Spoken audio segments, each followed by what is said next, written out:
Water. Earth. Fire. Air. This is... What were you saying? This is Yip Yip. Hooray! An Avatar podcast.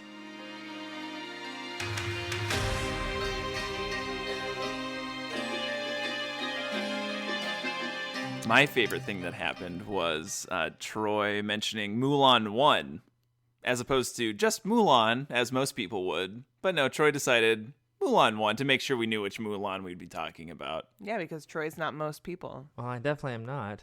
That's good. Do you also recognize Lion King 1, Lion King 1.5, and Lion King 2, Simba's Pride? You, believe it or not, I've only seen The Lion King. You've never seen Lion King 1.5? I have not. What about the Timon and Pumbaa show? Yeah. Wait, I did on Disney, yeah. Look, I mean, if you're you think making his armpit itch. Stop. I'm so sorry. I'm missing my underwear hands right now. Underwear hands. You look kind of like Little Mac with your underwear hands. Yes. Who's Little Mac? You wouldn't get it. Okay, I don't want to get it. It's Troy and I go way back with these references. Actually, Katie didn't even know what Punch Out was, which I don't know. Do you know what Punch Out is? No. That's what Little Mac is from. Oh. It's the video game Punch Out. Oh, see? Awkward. Come on, Troy. Like the little guy. He's got to win. He's got to win big. He's got to punch out. Anyway, hey, it's me, Jordan. And you guys are here too, I guess. I'm here. It's Katie. And I'm definitely here, and I'm T-Roy. Where's Toph, Troy? Toph? Did Toph make it in? I don't know if Toph made it yet. Well, Poor she Toph. doesn't show up for a couple more episodes. Where's pals. Tough at? All right, Tophs. This is Yip Yip Hooray, an Avatar podcast, and we covered episodes The Swamp, Avatar Day, and one of my personal favorites, The Blind Bandit. Yeah? Is that how you're going to announce it? It was kind of like an announcer voice. I don't know what I'm doing. Blonde. The Blonde Bandit. Blonde. Okay, the swamp. Yep, it's Cut swampy. Let's cut to the mustard. Let's cut the mustard. But I said cut to the mustard. Yeah, we could. Is that like a film thing? And then we cut to the mustard. mustard. It's running away with the ketchup. Troy, what do you think about the swamp? Wow, what an episode. What a time. What a time to Time to be. be Oh, What? you guys. What a time to be alive. Yeah, that movie, The Sound of Music. Of course you know it. Well, instead of... Most people would say it was a musical, which it was first. Mulan 1. Wait, Sound of Music 1? Sound of Music 1.5. You remember Sound of Music 2 when they're just in the Alps? Okay, no one's going to laugh at this. It's just... My grandma will. Hey, grandma. Oh, yes. It's me, Yeah, your she'd boy. be like, don't call it Sound of Music 1. Okay. So, What about it? the hills are alive with the sound of music. It felt like the swamp is alive with... Finish that sentence, please. Vines. The swamp is alive with vines. And Yes. swampbenders.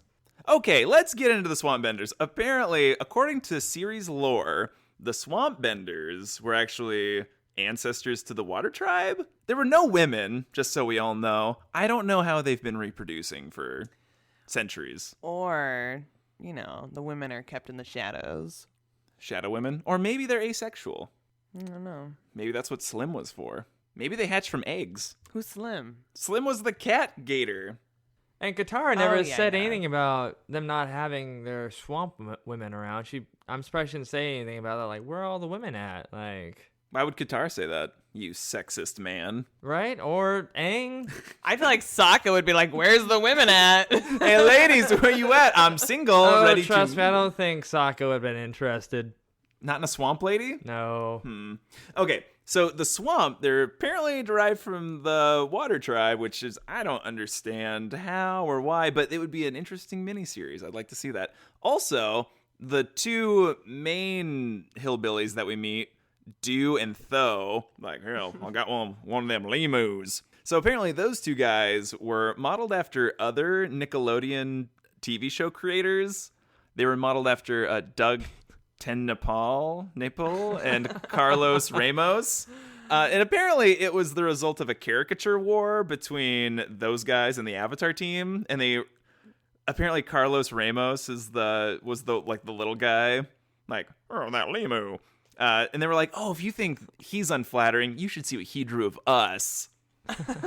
So I'd like to see what Mike and Brian ended up looking like in creepy, crazy caricatures. Also, why are we in like the deep bayou? Also, does anybody want some possum chicken? This tastes like Arctic hen. Mm. Why would you want possum? No, possum chicken. Well, I know, but the possum half would still... I mean, possum would probably be greasy. Apparently that's what they had available. But I think people do really eat possum. Troy, have you had possum? No. Maybe in the South. But I'm wondering, were the swamp people, were they modeled after, I don't know, Louisiana? Like, Mine definitely was like Bayou. Yeah. Deep South.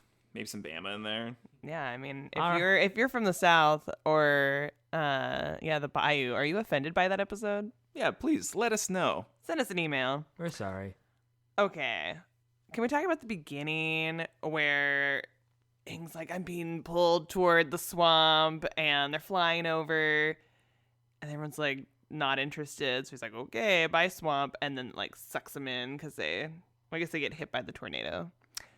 And then Appa gets like tangled in the vines. Momo eats his way out. And then Appa does this like beautiful like free fall. Yeah. That was nice. And then obviously the best part was Momo grabbing the bison whistle. And just freaking Appa out. Like continuously blowing it louder. And then Appa squishing him like an insect. So that's one of my favorite Appa and Momo episodes. Moments. Yeah. Favorite Appa and Momo moments. We call them Momo-ments. Mm. Do How we? about Moppets? Moppet? Sounds like the Muppets. Moppets. Moab Moana. moments. Okay. These are great. So do we think that the swamp is actually like a magical place? Did it feel magical, Troy? It's a hard episode to get my brain around. It was, I mean, it's different than what we've been used to. I think instead of like that term magical, I think that there's energy. You know, when things get quiet and you're surrounded by a lot of different energies, creatures, whatever, you can kind of silence your mind. And yeah, I mean, even though, as we learned, everything's alive, the world's connected, la la la. Yeah, that moment was really great, just understanding that the swamp is so interconnected, and because it's maybe not magic like we would maybe interpret magic, but yeah, those different energies coming together, and kind of like the spirit of the earth kind of thing is kind of like a center point for that. Going to Hugh, the enlightened guy that we meet in this episode, who's in like the swamp monster thing. Right, who's ready to just like kick their hiney. Well, because he's protecting the swamp. I don't know.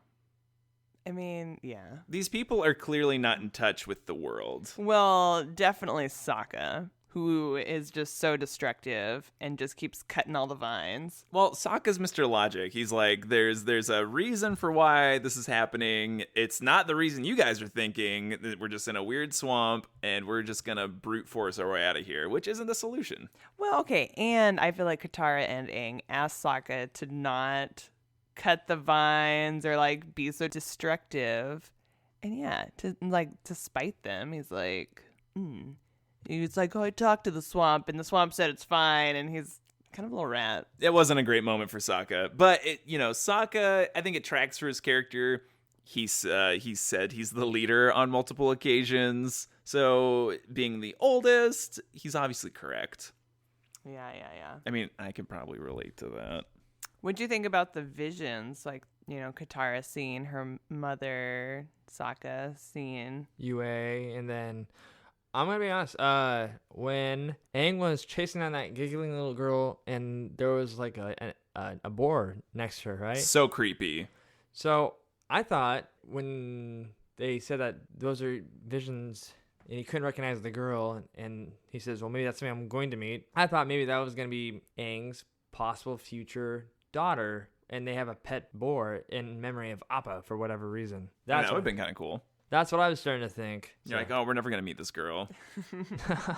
Yeah, well, how about you, Katie? How'd you interpret those visions? Well, I mean, again, just going back to the swamp and when things kind of get quiet and you can kind of pay attention to energy all around you and yeah, people that you miss. I think it's a bittersweet moment, and the swamp showing you, I don't know, what's on your heart maybe. And maybe it's because our leads are kind of alone for the first time in this high energy area, and they're able to kind of see these things that are on their heart and their mind kind of manifest. It was really, really interesting.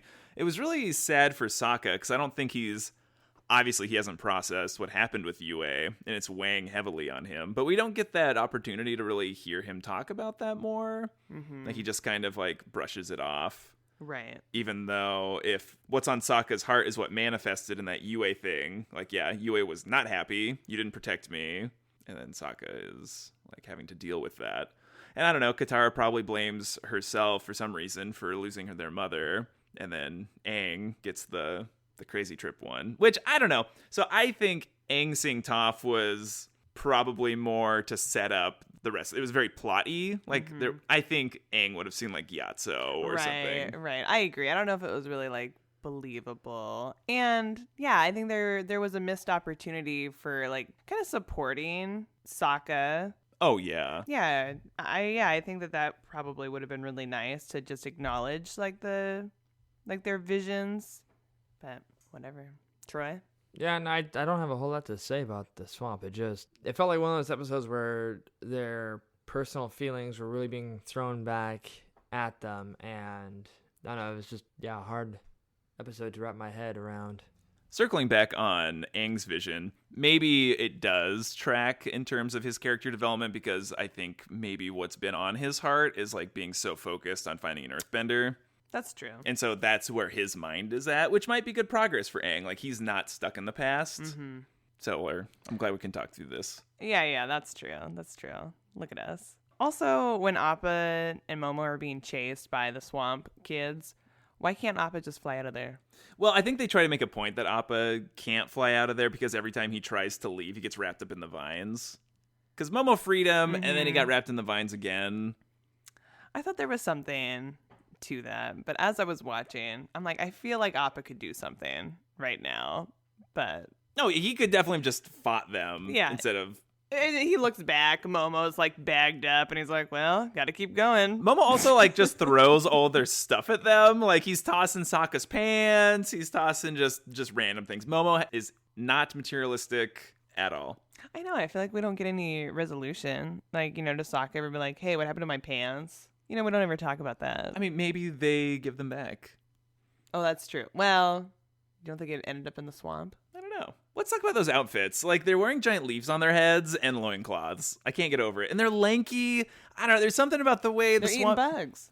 They're freaking me out. Their character models weird me out. Like, the way they move to waterbend, it's like this weird kind of creepy dance. Like, it's like Deliverance. It totally reminds me of the...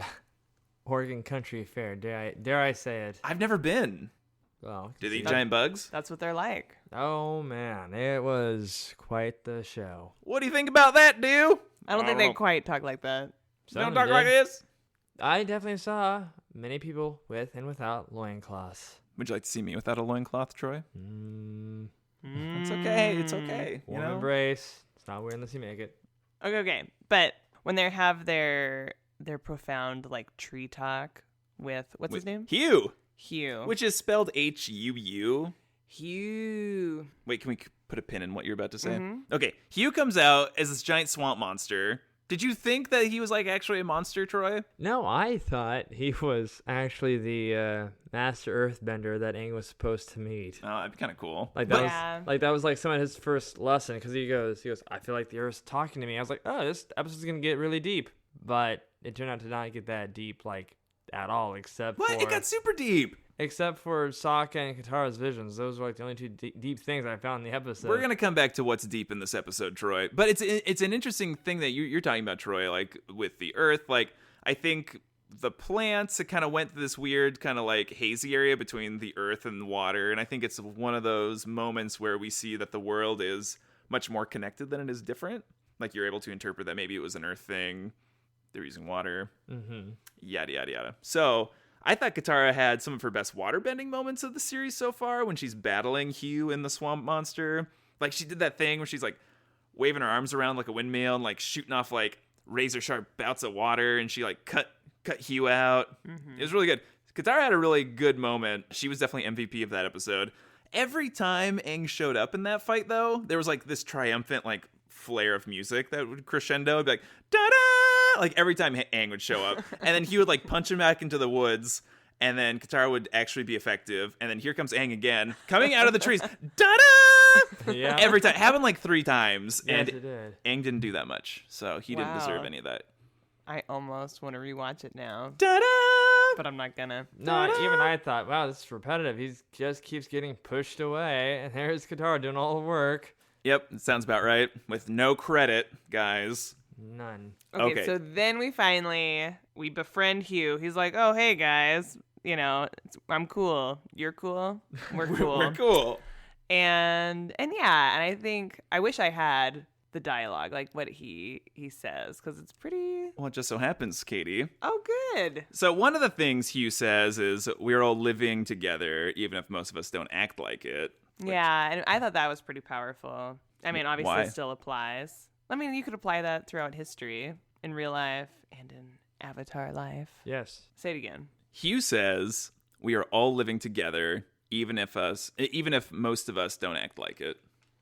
Right. And like I think that we all kind of, well, not we all, but there's times where you just kind of like, I'm doing my thing, you're doing your thing. We're not connected. It's like we're separate, and that's not it. It's like we're all living here on the same earth. And that's I mean, it's like a miracle, like you people listening on this podcast, it's a miracle that we are here on the earth at the same time, like over the course of human history. Like, it's kind of like a cool thing that we're all here together. And right, we're all sharing the pandemic. We're all sharing the well, hopefully we're not sharing the pandemic, Katie. Oh God. Jesus. Okay, say that again. Let's say it again. What am I trying to say, Troy? We're all in this together. We're in this fight. Are you Troy? Are you Troy? Oh, yes. We're Yes, all I in am. this Hello, together. it's me, Troy. Oh, we're all in this fight. Jordan says it best. Oh, why do you sound like Mickey Mouse? Like I Mickey don't Mouse know. going through puberty. Is that what Mickey Mouse sounds like? If he's going through puberty.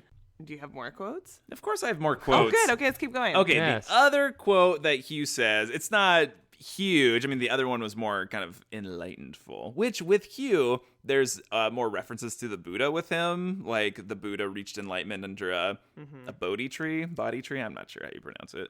But then Hugh reached enlightenment under the giant banyan grove tree, which I thought was a good point to make, that we have this perception that these people are like these bayou swamp monster people. But then you have this one who's like really connected to the earth, and he's very spiritual, and he's been able to reach enlightenment and kind of have a greater understanding of like the human condition. And yet he still, kind of talks, it's me, Hugh. Now, that was nice. It was nice that it could battle what preconceived notions you might have that maybe these swamp people come across as like they're kind of ignorant, but they're not. Right. No, he's totally informed, connected, and gonna protect this sacred space that he knows what's there and values it and sees the importance. And so the other quote that I really like that Hugh says is, time is an illusion, and so is death. And I thought that was a really powerful quote. Troy, you have nothing. I feel like you're anti-swamp. I kind of am. I mean, it's true. Like, You compared to literally- the other one. You literally had swamp people that remind me of Swamp people. Swamp people. You got, several different visions going on, and you've got a guy that's modeled after Buddha or practicing the same rituals as Buddha. I'm like, they didn't really drive a point. It was just more like Not like a singular point, you think? pretty much. It was just a little too far spread across. Good episode, but just too far spread out for me to really put anything in there. That's fair. I mean, I appreciate that they have so much going on. Like, it's a very complex episode in a lot of ways. And like the time is an illusion part, I think it's really powerful. It's just like this thing that we see as so concrete. This thing happened in the past. This thing will happen in the future. And you kind of remove yourself from it. Where if you just understand that this concept of time in general is this construct that we put power into, like, it's not actually July right now. I mean, it's just like we've given this thing a name, and we are just on this earth, and it's going to go through the same phases, and we try to superimpose meaning onto that when we are at the mercy of the planet and the earth and our own whims. Right, and who's to say how much time we have, and that's even further. Well, that's true too. I mean, time is an illusion. Like, the time that you have is an illusion. Right, and like thinking like, oh, I'll do that in like a few years, and it's tomorrow's never promised, which is kind of deep, but That's good. we got to live in the now, and that's what we got. So yeah, the swamp, good stuff. Wait, last thing. So right, Aang puts his hand on the tree. Love that moment. I also love that moment, except it freaking dragged on. I was like, okay, if we're really in this hurry, it's like we're watching, it's like going down, it's okay. We're like, You're like, it's okay. a big swamp, Katie. I was like, wait, I haven't found him yet. Like, he's never done this before. You didn't think it seemed a little long? I was into it. Okay. Troy, were you dragged on for a good 3 seconds? I'm like, you can 3 speed seconds? That's what she said. I was like, speed it up, buddy. Come on, find that app. Find that appa. Find that app. The Appa app. Anyway, Appa. I really like that part because I think it's good for our avatar who's very immature and can't, he's figuring it out slowly, and then just kind of being more connected to other people and in the earth and just kind of just being more grounded and connected. And that's like his job, is to be connected to both people, the earth, the spirits. And I think it's the first moment that we see Aang kind of be connected to the earth in that way. Yeah. No. It was good. We're all growing. Something that's not growing is the next episode, Avatar Day. Ooh. Which I view this one as Book 2's The Great Divide. Which, do we feel like, did you enjoy The Great Divide more? Absolutely not. Okay. It's like Law of Diminishing Returns. Like, I get less out of it every time I watch The Great Divide. I will never watch it again when we're through this podcast. Oh, but what about the little spider things? They're like crawling up. Canyon crawlers. Okay. Stop talking about it, you sicko. Avatar Day. Okay, the one thing that makes Avatar Day watchable is the Zuko and Iroh parts, which finally we get something. Okay, right. But we start with poor Sokka losing his boomerang. And his identity in the process. And Katara is totally dismissive. It's like, well, yeah, I needed my waterbending scrolls, and Aang needed his staff. It didn't seem very characteristic of our friends to leave something like that behind. I was like, I feel like you guys could have circled back. Yeah, those guys weren't that tough. I mean, you guys have dealt with worse. I think they just weren't trying. Yeah, and believe it or not, I didn't get much out of Zuko and Iroh this episode. I was like, It was more the one element of this episode that really redeemed it for me was Avatar Roku shows up. No. He shows up as a giant piñata that gets set on fire. Troy. That's right. Kyoshi. Hey, they both showed up. One in piñata form, the other one also in piñata form. Oh, yeah. So, yeah, we meet Avatar Kyoshi for the first time, which we have known about her, but haven't really learned much about her. She definitely had the best one-liner in this episode, I think. It was like, is there any context to this episode? Then she shows up and she goes, I am guilty. I confess. That shows up, I killed Commander Chin. Just like, Kyoshi seems like the coolest Avatar. Unapologetic. Yeah. No, powerful. Has the largest feet of any Avatar. Good for her. Yes. That's like thousands of avatars, by the way. Well, did anybody catch the elephant rat? Yes, I did. I've never noticed it before. Me either. How was that for you, elephant rat? Semi-disturbing. Why? I was kind of into it, but kind of not. You're like, hello, little elephant rat. I don't know. All these little creepy little things. Oh, yes. Freaking me out. Okay. Can we also talk about Zuko stealing, like, everyone's stuff? Like, he steals an unnecessary amount of things. Yeah, he's like, I'm just being a little bee about not wanting to be poor and no, he's not taking it very well. No. I was very unimpressed with Zuko. Wait, don't tell me he's got an attitude. Don't tell me this surprised you. No, it didn't surprise me, but it just irked me. Good word. Yeah. Disappointed, Z. But Iroh, it's interesting how well he's taking it. Like, Iroh has definitely reached, like, some form of enlightenment. Like, he is so zen about this whole thing. And in the last episode, when that Jerko shows up with the two swords and is, like, making Iroh sing, again, a great instance of Mako having this beautiful voice. And he's like, I love a fat man. I love making a fat man dance for his dinner. I was like, that guy's a jerk. And then Zuko shows up at the end of the Swamp episode. And I don't know, dispatches that guy. Yeah. Takes his swords. Okay, believe it or not, I did not recognize those swords until Zuko picked them up again. I was like, oh yeah, those are his swords. Well, I mean, we don't know that they are his swords, but they're twin broadswords, which is what Zuko was using as the blue spirit. Yeah. But yeah, when they're sitting there and Zuko's like all grumpy, there's a cart that goes by and it has a bunch of masks on it. In the top right corner is the blue spirit mask. And so we're assuming Zuko probably also stole that. Mm-hmm. Stole the mask, stole the swords, stole our hearts. Stole the little critter they're riding around on.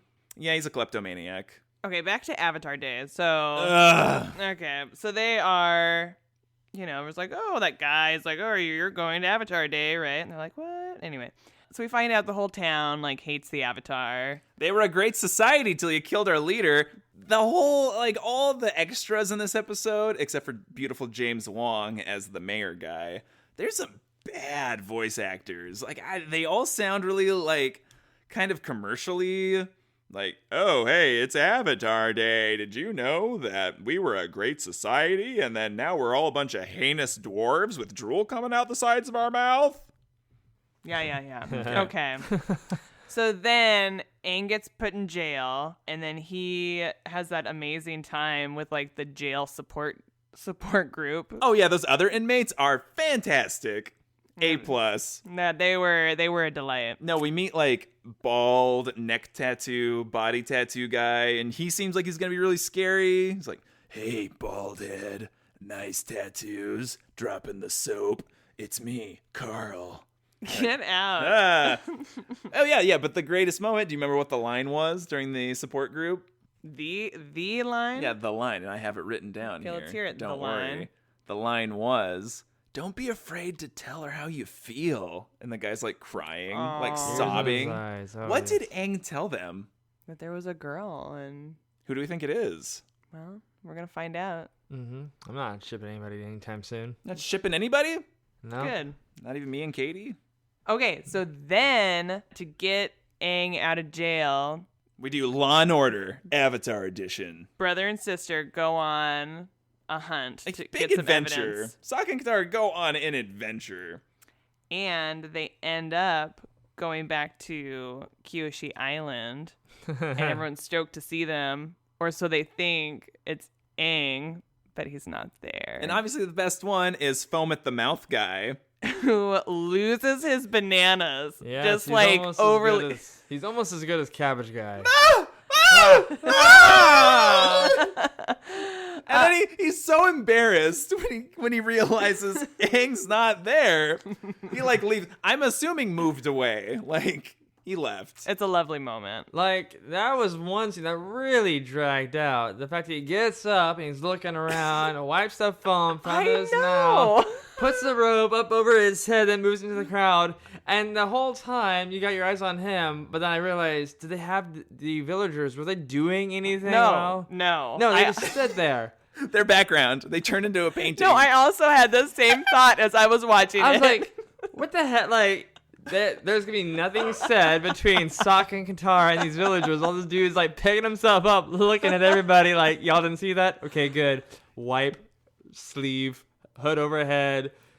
I'm going to... You realize this is probably a daily occurrence for that guy. He walks in, they're like, oh my God, we have your favorite biscuits today. He's like, biscuit? They got to clean it up because his foam is everywhere. Do we think he's maybe a secret waterbender? He's waterbending all that foam out of his mouth? God. I'm getting, my mouth's getting kind of Guys, give me the hiccups. I'm laughing. My mouth's getting all That'd wet. That'd be a weird hobby to have. And then freaking Coco, who is one of the worst parts of that episode, Aang's girlfriend from the Warriors of Kyoshi episode, she shows up with her weird, tiny, cherubic voice. Where's Aang at? Yeah. Oh, sorry, Coco. I know. Sorry, Coco. Okay, wait. But then the guy... Mayor? Yeah, man in charge. Oh, of Kyoshi Island? Yes, tells Sokka... Juju?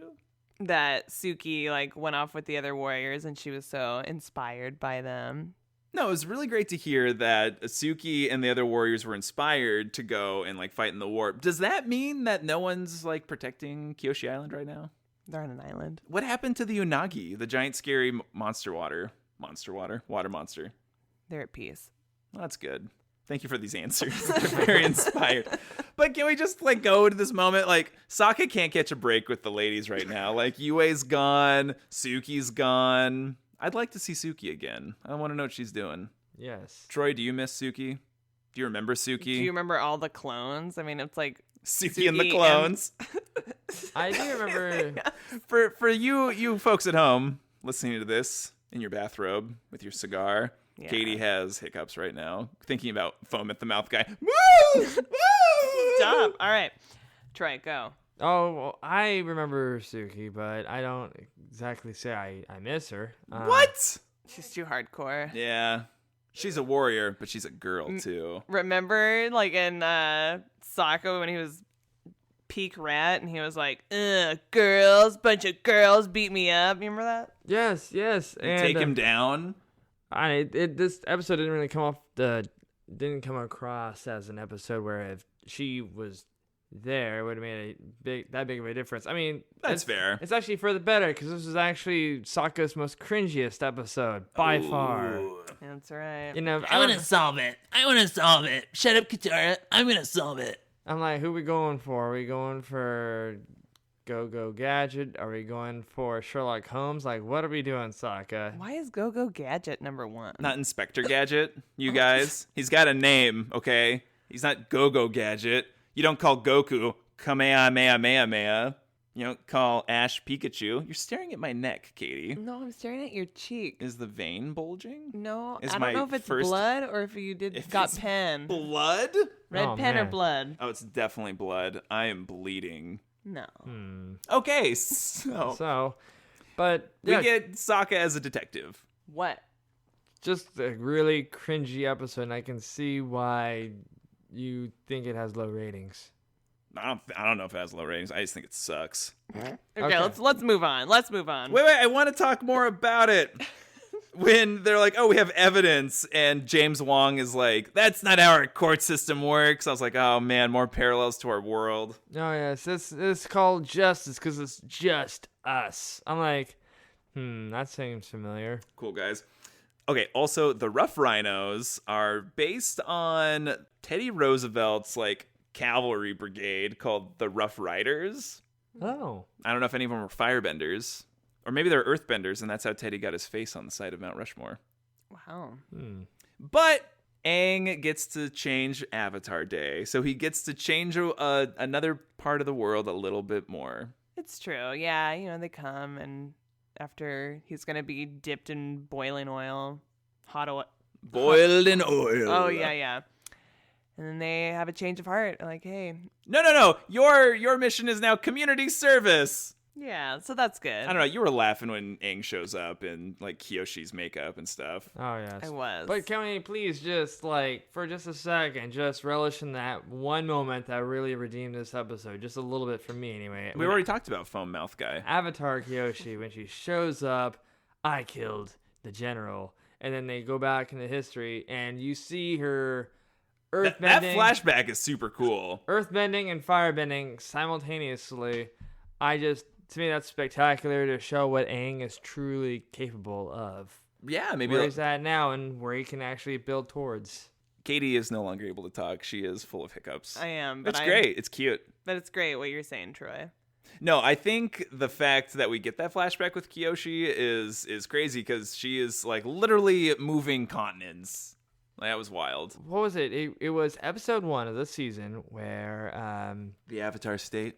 yes, and he says it's time for you to learn. And he's going over, all the elements and all the avatars, manipulating all the elements to the extreme. I'm like, to me, that was my favorite scene of this whole series thus far, is all the avatars bending every element to the most extreme levels. And so when we saw Avatar Kyoshi, I'm pointing at the TV like I expect everybody to hear me and see me. But no, to me, that was just the greatest moment in this episode. That was a real redeemer. So thank you for letting me say that. You're welcome for saying that. You're allowed the stick of talk.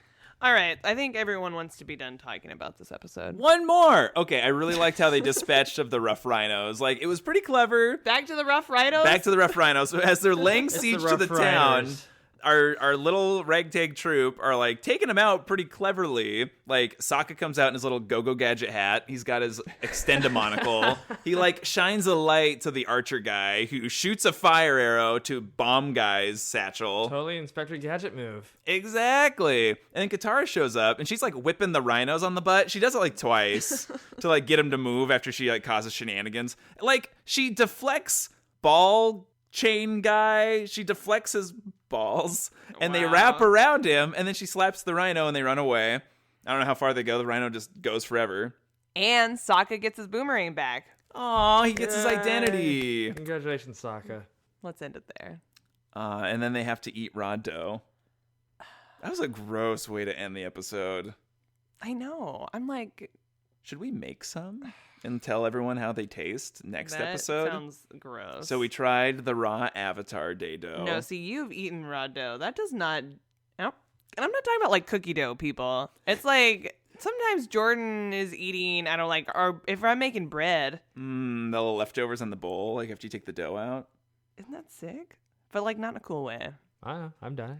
Yeah, What? see, we're alive. What the? No. Hey, happy on Avatar now. Day, man. Okay. Hey, everybody loves cookie dough. Everybody loves bread dough. Yeah, everybody. Everybody Everybody. in this room. So now we get to one of my favorite episodes. You hear that? One of his favorite episodes. One of my favorite episodes. Whoop, whoop. 9 yips. Troy, only 9? Are you giving it 10? I would give the Blind Bandit 10 yips. Yip, yip, yip, yip, yip, yip, Whew. yip, yip, yip, yip.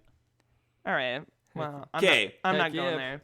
I love the Blind Bandit. I love this episode so much. It's like Toph completes that little group. No, she's so great and so sassy and so I think like inspirational. Oh, definitely. You know, and A great example of someone who you would traditionally people say, oh, she's like a disabled character, right? Or she has a disability. No, friends, she is differently abled. And I would say differently abled makes her superior. yeah, no, it's a strength, and it's really sad. I think just that relationship that she has with her family, and her parents can't see her for what she is. You know, they just see her for the label that they put on her, and are obviously semi-ashamed, and that's why nobody knows that they have a daughter. It's definitely one of those things of just judging a book by its cover and not looking at Toph and seeing what lies beneath or the strengths that she has outside of her physical body. Yeah. Troy, what'd you think? Why do they call her the bandit? That's just her name, the Blind Bandit. Yeah, it's like her sweet wrestling name. It's like the boulder or the hippo. Yeah. Well, she's a bandit. She comes out of nowhere to take everyone's money and win everything, which I don't think she even needs the money. No, obviously. this is Yeah, one of those yeah. episodes where Katie, Jordan, and I were all laughing hysterically every 3 to 5 minutes at least. 3 to 5 minutes. That would be 3 to 5 seconds. Yeah, we would only have like 5 laughs in the episode. I No, mean, we were laughing pretty hysterically. her real superpower, and for animation, they did some good camera work with this one. Just animation I've never seen before in a cartoon, where the viewers left hopeless and helpless for about a second, and then you see they zoom in on her mouth, and she gives a little side smirk. It's like, oh, what she got going on now? She just really lets it ride. I don't know, in a way, like the Blind Bandit and the Swamp feel like the same episode to me. Just how the Swamp, they were talking about how we're all connected, and the Blind Bandit, she's literally connected to the Earth. She can take the Earth element and take it to the next level. Like, I feel like she could actually handle herself quite easily against the Avatar. Well, but she didn't because she wasn't used to someone like Aang, and so that's like one of Toph's something that she'll have to work on. Is that she gets Aang, who's like light on his feet. He's an airbender. She's used to fighting earthbenders, and so she's already prepared for this type of fight. And then Aang shows up and is able to counteract her with the opposite element of earth, air, and is able to just like take her out pretty instantly because she wasn't prepared for it. So this is the earthbending teacher I'm definitely expecting. I got high hopes for that. Her and Aang will definitely like be able to like fuse together and really earthbend extreme. They'll move mountains. Buckle up. Hey. That's So I love when Aang and the gang show up unannounced during dinner. Are we going backwards? Let's start at the beginning. Hold on. In the beginning, back Okay. in 1955. We start out and Sokka's like debating whether or not he should get this bag. It's so funny. And I could definitely relate to that. I was I like, don't do I need need it. it? Do I need it? There's like, Katara's like, no, you deserve it. I'm like, yeah, I do. I was like, no, it's too expensive. So then they leave, and then he comes back. He's like, no, I think I'll get it. Anyway, and then afterwards, like, buyer's remorse. It's like, well, I don't think I should have gotten this bag. Why'd you let me get this bag? Throws it down. But Momo then- gets in. Then later, he's like, oh, I'm so glad I got this bag. Now I got this belt to put in there. Got this belt to match my bag. Yeah, that running joke. There's like 5 jokes with that bag, and they keep getting better, especially at the end where Katara's like, "You're the one whose belt matches his bag." So funny, so clever. Troy's not laughing. the joke that led up to that. When they drop into her yard, she goes, "What are you doing here, Twinkle Toes?" And he's like, "How did you know it was me?" And then Sokka goes, "Hey, don't answer that. That's not manly. Twinkle Toes is not manly." And that's what leads Katara to say, "You're the one where his bag matches his belt." So good. Oh, it was good. So what do we think about Master Yue, who has basically a for-profit terrible earthbending school? I mean, I think it's unfortunate, but I think that that's probably based off real life. Where it's like you have people that want to... You pay for a full year, and I'll bump you up to the next belt. Mm-hmm. Troy, what do you think? Well, I mean, I know for a fact there's schools like that out there. I've never been to one, but yeah, I know it was pretty terrible school, pretty terrible instructor. But then we get the 2 boys who are just punks that Katara is able to just take out. I know, it's just kind of aggressive. Oh, yeah, it's great. I like Like- aggressive Katara. I don't know. Just like, I'm watching you. Huh? But then you Those get boys. the best Sokka moment in the entire series. What a tribe. That was the best line. That was the best line Sokka has. Don't watch the rest of the series. Just mute Sokka. I don't know. Jordan loves that. Nothing as good as what a tribe. I thought it was last season. Yip. Nope. It's all about that water tribe. No, when we're okay, so revisionist history. When we're talking about that Yip Yip moment, I knew water tribe was coming up. I didn't care about those yips. All I cared about was what a tribe. Moving on. Okay, trash talking like wrestling match. Definitely reminds me of like Lucha Libre or. Have you seen Lucha Libre, Katie? I have. We saw it in Mexico, and it got really intense. Like where Sokka, is like yelling, and it's like no, boo, blah blah blah, and it's like you're like engaging with the crowd, and the crowd's like very much a part of it, and I think that just even is with like WWE or something like that, like just any of those. I mean, it's real, but it's also like a show. So we saw Lucha Libre in Guadalajara, which we watched it for hours. Like we were there for I don't know, like half a day watching these matches. And yeah, there'd be like these really colorful characters and be like these 3-on-3 matches. They all have these like personalities. You knew who the bad guys were. But yeah, there was some very colorful language being thrown out in Spanish around that. Yeah. So I feel like we could relate with this earthbending thing. So quick deviation. So there's a big kind of pro wrestling slant in this episode. Michael Dante DiMartino, one of the co-creators, he wrote this episode. He freaking loves wrestling, like loves it.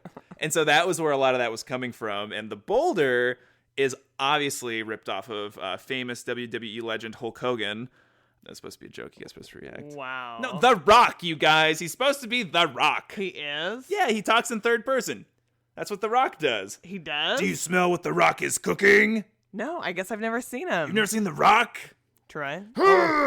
You redeemed yourself there. I thought. I redeemed myself? I was like, what the hell? He was modeled after Hulk Hogan? No way. I was going to believe. I was like, going to be so disappointed with the writers. Like, you guys seriously modeled the boulder after Hulk Hogan? Like, he's seriously talking See, I to was Rock. like, oh, yeah. Yeah. Brother. Wow. The Okay, boulder. I'm he's like, supposed to be based off of The Rock, and they my tried to God. get Dwayne The Rock Johnson to voice that character. And he wouldn't do it? Didn't work out, but so the voice of the boulder is another WWE legend, Mick Foley, who is No Mankind. way. So Mick Foley is the boulder. That's why you like him. I don't even know who this is. So while you were gone and I was like writing my notes for this episode, I found out, I didn't know that Mick Foley was the voice actor for the Boulder, and so I ended up watching some videos of, there's like a 15-minute compilation of the best Mick Foley moments, and apparently Mick Foley had 3 characters. He was Mankind, he was Dude Love, and then he was Cactus Jack. So this guy had 3 characters, and like Cactus Jack was apparently from Truth and Consequences, New Mexico. He'd show up and always toss like a giant tin aluminum trash can. The whole thing was wild. I haven't seen pro wrestling in like 20 years. It was crazy. You watched it 20 I watched years ago? all 50. Well, my dad was so into pro wrestling. Wow. Insane into pro wrestling. And yeah, I remember like Mankind was like this really interesting, freaky character. He had like a leather mask on his face and had like a little sock puppet he'd talk with. I was gonna say, it was like Mick Foley. The guy that I remember had a sock on his hand like all the time. Uh-huh. That was his Mankind character. That was Mankind. Oh, that was such a weird name for that What a costume. time. I'm like, come on now. Okay, so in this like compilation of Mick Foley, like best moments thing, there's this one where he and The Rock were fighting in an empty wrestling arena, and they're like in a kitchen, like what the fairgrounds has, like this kind of like industrial kitchen that's empty. And then he pushes The Rock into like a cart of plates, and Dwayne Johnson like clearly just like shoves some plates on the ground and they shatter as he's like struggling on this cart in his underwear. And then here comes Mick Foley with like the biggest bag of popcorn I've ever seen in my life. Like it is the size of like 7 men. Like he wags this bag of popcorn and smacks The Rock in the face with the force of a teddy bear, smacking this giant bag of popcorn on The Rock, and the popcorn's like flying everywhere. It was so stupid. Did he hurt The Rock? With popcorn? Yeah, probably. He has a severe corn allergy. How was he reacting? It's He's just like you'd react as if like your friend came up with a huge bag of popcorn. Do and hit you in the smell face. what The Rock is cooking? Boom, popcorn. It's buttered popcorn. Air popped. And The Rock just gets up like, no, don't ever do that again. Woo. Okay. Okay, So back to the Blind Bandit. Yeah. Oh wait, one more. So. With pro wrestling, they have things called heels, which is apparently like the bad guys in wrestling. And so back during the Cold War, these heels were always Russians, like kind of obvious, like obliquely Russian. And so Fire Nation Man shows up in this episode during the fight, has a bit of a Russian accent. And so I'm pretty sure Michael Dante DiMartino is trying to make a reference to those old Russian bad guys. The Fire Lord, my flame burns for thee. So kind Wow. of prejudice episode then. It was the Russians, whatever. Hear that, Vlad? I don't fear you. And if Prince Zuko's listening, stop stealing things. It's not good. Blind Bandit. What's great about her is that like wait and listen. I think that's a good listen. A good lesson for me. I should wait, listen before I strike. And then you can't see this, but Katie definitely like punched me under the armpit when she said that. I was trying to be the boulder. How the heck does Boomy know about the Blind Bandit? I don't think he knew about her. I think Boomy was just giving Aang some really practical advice, because I think there's like a lot of earthbenders that are probably these kind of meatheads. They're just gonna like, I'm just gonna like rough and tumble my way through this. And Boomy knows that that's not the type of teacher that Aang needs. And I think Boomy knew what type of person for Aang to look for. Okay, gotcha. Wait, oh my god, we totally forgot to talk about. Sorry, now we have to go back for like a second. We didn't talk about the end of Avatar Day with Zuko basically breaking up with Iroh and being like, Zuko's got to go do some soul searching. You're weighing me down, Uncle. I thought it was a powerful moment to watch Zuko peace out. Like the one thing that he knows is Uncle's safety at this point. And so I think Zuko is just so full of like mixed emotions. He doesn't know what to do. Like I think he feels lost and trapped. And Iroh has a really good moment talking about like when we're down on our luck and we're in our lowest moment, like you have to give yourself hope and something to look for. So don't give in to despair, this like low instinct. And that's what Zuko's doing. I just feel like he can't really hear himself think because he's just like has his dad and his uncle and just everyone what they want Zuko to be and what Zuko feels like he needs to be. And yeah, so hopefully from here on out he does some soul searching. Yes. Okay, moving on. So do you think that this is a permanent breakup with Zuko and Iroh, Troy? No, they don't work well apart. And We haven't seen them work well apart. Well, no, they do work well apart. Do you remember the Blue Spirit? That's not with Iroh's help. That's true. No, you can only go so far with the Blue Spirit. They still don't do very well apart. They are totally yin and yang to one another. I think Uncle Iroh is secretly what Zuko wishes he could be more like, and I think Zuko is secretly what Iroh wishes he could be more like, and they try to watch out for each other's backs, obviously. Well, they definitely balance each other out. I don't think Iroh necessarily needs Zuko's balance, but Zuko needs Iroh's balance. For sure. I mean, you put Iroh loose in the world, and he's just going to make the world a better place. Right now, he's trying to make Zuko better, so Zuko can help make the world a better place. But yeah, it's definitely it's a bittersweet moment. Like, Iroh knows the correct answer is for Zuko not to strike out on his own, but then isn't going to stop him, and he's going to support him in these actions, which is great for Iroh. Okay, back to the Blind Bandit. It's such a good episode. Actually, Nickelodeon, they had some poll of like the 100 greatest moments in Nickelodeon history or Nicktoons history, and the Blind Bandit ranked number 12. Dang. I don't know anything about this poll, but Wow. Blind Bandit was number 12. Okay, Troy, were you surprised? So you see this, well, you were like, oh, yeah, during it you said, oh, is she really blind? No, I did not say that. You didn't? No, that's what Katara says. No. I thought you No, said... Troy went, oh, okay, when we revealed that Toph is like this small girl. No, I didn't say is she really blind. Yeah, I guess you sound like Katara to Sokka me. said that, or Aang said that. One of them said that, but it wasn't me, though. No, Katara's like, she can't actually be blind, can she? And Aang's like, yeah, I That's thought she is." almost as bad as the bread story. The bread? So growing up, I would God. always leave one slice of bread in the bag in case somebody else wanted it. Oh, yeah, you thought you were that Majority thoughtful? of the time. And one day, come out to the living room, and Mom's like, "Troy, did you eat most of the bread, or did you eat the rest of the bread?" And I was like, "What? No, I didn't." And Dad's like, "Come on, Troy, fess up." And I was like, "I didn't. I swear. I swear they were just about to ground me." And then Kate comes out of her bedroom with bread in her mouth. And then and Kate goes, "Oh, it was me." And Mom and Dad were like, "Oh, okay, we're all good." She waited, and then she striked. That's right. She Wait was and her own, like, listen. little blind bandit. Okay, so anyway. So no, I was actually intrigued. I was like, of course they're gonna make the ultimate earthbender a blind little girl. Like, what better way to show, like, it ain't about how much muscle you have, it's all about technique, and she has beyond excellent technique. So breaking down Toph, she was originally envisioned as a teenage boy. Like, Mike and Brian wanted this 16-year-old brash, tough teenage boy named Sud, or Yeah. Sud or something, S-U-D.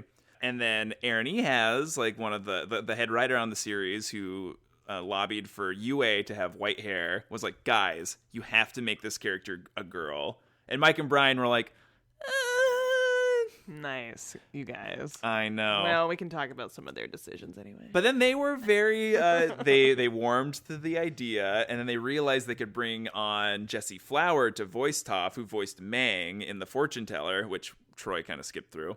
The girl with the like crazy hair that called Katara Floozy. And so they really wanted to work with her more. And so by making this blind girl, they were able to bring Jessie Flower back on. And so she was able to voice Toph and then imbue her with all this sass and toughness. And she does a really great job. And so when they were developing Toph's fighting style, her martial arts style she'd use, they asked Sifu Kisu, the consultant on the show, if he had any recommendations. So he got in touch with one of his friends, Sifu Manuel Rodriguez, I think is what his name was.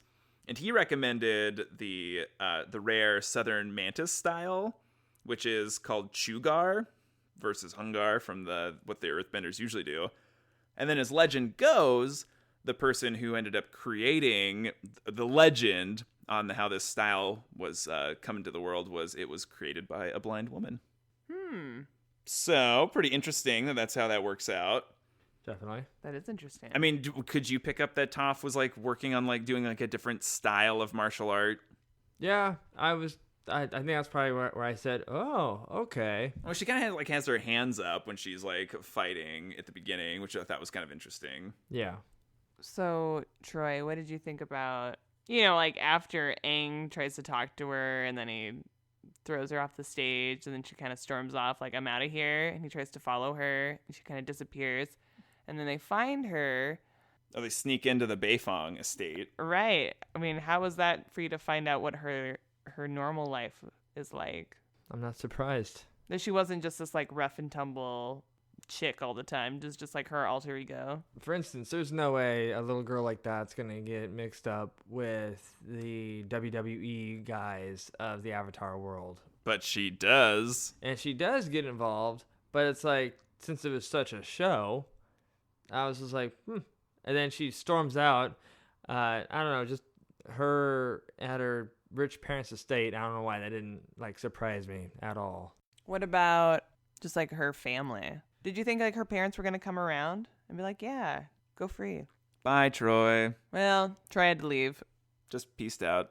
So it's just us. Aw, that's kind of nice. It is kind of nice. Okay, so I was definitely really bummed out by the way Toph's dad treats her. I think it's when you care about somebody and you want to protect them, you have their best interest at heart, but just sometimes it gets lost in kind of toxic behavior. And yeah, it's just really unfortunate that they can't really support her in the way that she needs. And they feel like they're supporting her in the way that she needs.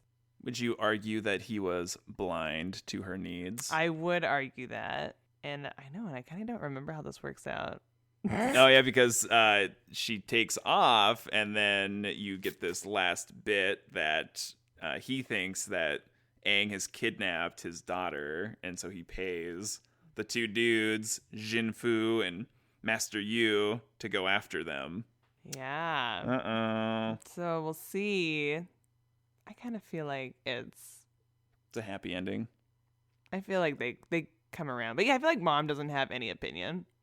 Mom seems pretty blank the whole time. You know? Like, even after Aang, like, sneezes all their food on them, Mom's like, shall we go have dessert in the living room? Mm-hmm. Yeah, I don't know about the Beifongs. They're kind of off. Yeah, you know. That's all good. Apparently, they are, quote-unquote, the wealthiest people in the Southern Earth Kingdom, for what that's worth. It's not worth much. No, it's not. Yeah, I mean, and I feel like that's a whole other, like, status, because that's like this rich, wealthy family. They're like, oh, like, do you, like, anticipate on the war being over soon? Like, that they're just kind of unaffected. Definitely, like, detached from the greater challenges in the world. Yeah, which I think could probably be applied to. Right, you're kind of removed from it, so you don't really care. It's more like just a dinner talking point. That's pretty special. So we have a new friend in the group. We have Toph, who is presumably going to stay with our friends through Aang's teachings of earthbending. And she is so fantastic in this episode. I remember finding out about Toph's character. Like, I watched a random episode after she joined, and I was like, whoa, like, I had lost track of what was happening. And all of a sudden, like, there was this new character was there. And she was so intriguing. She's so interesting. Like the fact that she's able to see with vibration and how she's able to keep all three of those friends in check. She checks Aang, she checks Katara, she checks Sokka. She doesn't care. She's just a really interesting foil to all those characters. And so, yeah, she, I think, is part of the reason I really started to watch it even more was Toph being introduced. Yeah, it's great when it pushes your limits, or like when you have your... I was going to say like mental limitations, or it's like, oh, things are black and white. It's like, this is how I see this one person and this is what they're capable of doing. And she pushes the limits in so many ways. And I'd also say that her kind of like no nonsense attitude has to do because she hasn't hit puberty. Where it's like... She's invincible. As opposed to Katara, where, I mean, she has like hormones and like Aang and Sokka, I mean, like, that all comes into play, whereas Toph just still gets to be a kid. Right. And it's like, things are kind of black and white for her. It's like, this is like, hey, what are you doing? You're being an idiot, blah, blah, or whatever's happening. So, anyway, yeah, Toph, Welcome to the team. Aw. Well, I think that does it for this episode. I'm excited for the rest of the series, how this shapes out. I'm really excited for Toph and her one-liners and to keep calling Aang Twinkle Toes. Yeah, no, I'm excited to continue because for some reason I can't remember what happens next. So Something good. It's always something good. it is. It's really getting good. Hopefully you're enjoying it. All right, little buddies. Until next time, yip yip. Yip yip yip yip yip yip yip. Oh, the foam! The foam! Oh, God, it's my everywhere. God! Oh, I'm so oh my sorry.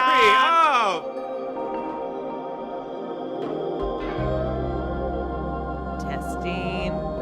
Tofting. Testing and tofting. Yeah, what did you say? You're like Tough Toph. I don't know what you said. Oh, whatever. You called her Toft. Yeah, and I was wrong. It's tough.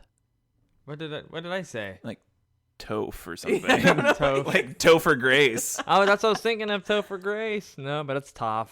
But why didn't you just call her Tough?